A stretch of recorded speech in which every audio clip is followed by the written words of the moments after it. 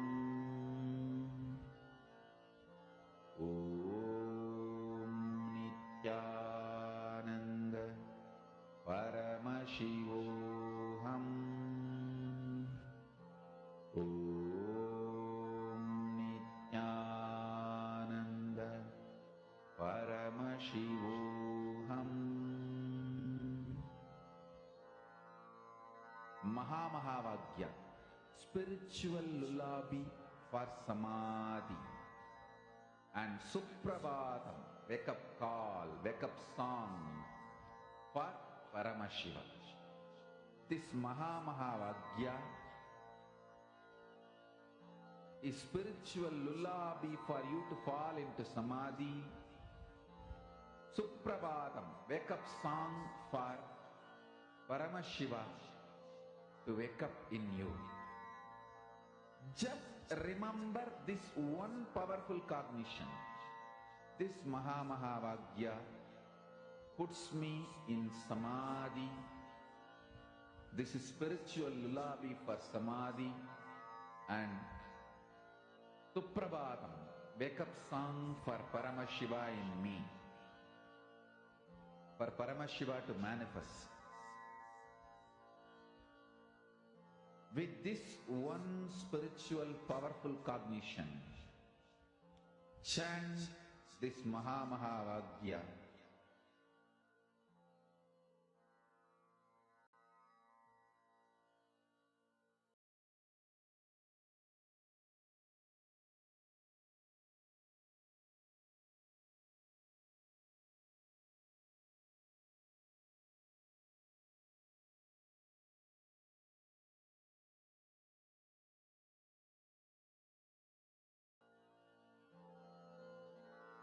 Mahamahavagya, spiritual lullaby for samadhi, and Suprabhatam, wake up call, wake up song for Paramashiva. For Paramashiva to manifest. With this one spiritual powerful cognition, chant this Mahamahavagya. Om Nithyananda Paramashivoham. Om Nithyananda Paramashivoham. Om Nithyananda Paramashivoham. Om Nithyananda Paramashivoham. Om Nithyananda Paramashivoham. Om Nithyananda Paramashivoham. Om Nithyananda